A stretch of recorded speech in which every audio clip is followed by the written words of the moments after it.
আল্লাহু আকবার, এতটুকু নিয়ত করলে হবে। নিয়ত করার পরে ইমাম সাহেব নিয়ত করবে, আমরাও নিয়ত করব। ইমাম সাহেবের আগে তো নিয়ত করা যাবে না। নিয়ত করব, নিয়তের উপরে সানা করব, সুবহানাকাল্লাহুম্মা ওয়া বিহামদিকা ওয়া তাবারাকা ইসমুকা ওয়া তাআলা জাদ্দুকা ওয়া লা ইলাহা গায়রুক। এই সানা পড়ার পরে অতিরিক্ত 3টা তাকবীর দিব। আল্লাহু আকবার, কান পর্যন্ত হাত নিয়ে আল্লাহু আকবার বলে হাত ছেড়ে দিব। আবার দ্বিতীয়বার আল্লাহু আকবার বলে হাত ছেড়ে দিব। তৃতীয়বার আল্লাহু আকবার বলে হাত বেঁধে নিব। তারপরে ইমাম সাহেব কেরাত করবেন। কেরাতের পরে রুকু করবেন, সিজদা করবেন, দ্বিতীয় রাকাতের জন্য দাঁড়াবেন। দ্বিতীয় রাকাতে ইমাম সাহেব কেরাত করবেন। কেরাত শেষ করে রুকুতে যাওয়ার আগেই অতিরিক্ত 3 তাকবীর, আল্লাহু আকবার, হাত ছেড়ে দিব, আল্লাহু আকবার, হাত ছেড়ে দিব, আল্লাহু আকবার, হাত ছেড়ে দিব। চতুর্থ তাকবীর হলো এটা রুকুতে যাওয়ার তাকবীর। বুঝতে পারছেন? চতুর্থ তাকবীরটা হলো রুকুতে যাওয়ার তাকবীর। আর বাকি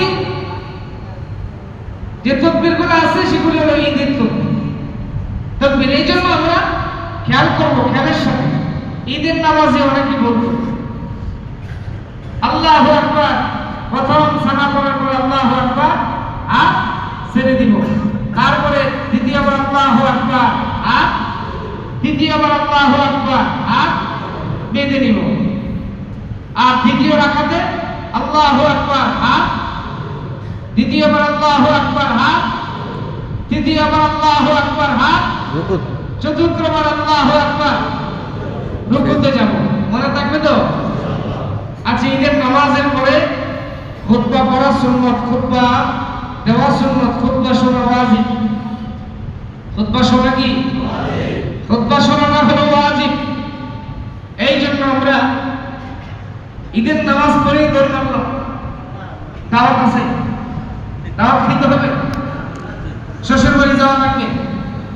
হ্যাঁ, শ্বশুর বাড়ি যাওয়া ফরজ, খুতবা শোনা ওয়াজিব।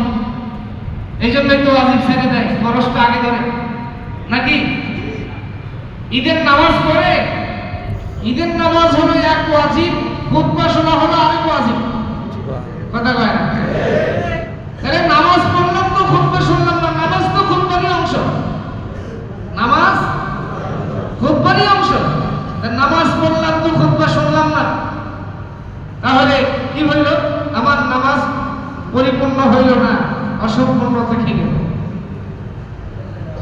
আমার আওয়াজ তো সব জায়গায় 2 তলা 3 তলা 4 তলা এমনকি বাহিরের মাইকও চলছে। তো এই জন্য সকলকে বলতেছি, ঈদের নামাজ পড়ার পরেই যার যার জায়গাতে বসে থাকবো, যার যার জায়গায় অবস্থান করবো, মনোযোগ দিয়ে খুতবা শুনবো। তারপরে আজকে আমাদের মুরব্বীদের জন্য মন খুলে আমরা আজকে দোয়া করবো ইনশাআল্লাহ। দোয়া করার পরে আমরা বের হব। আল্লাহ তাআলা আমাদেরকে আমল করার তৌফিক দান করেন। আমরা দাঁড়িয়ে যাই ইনশাআল্লাহ।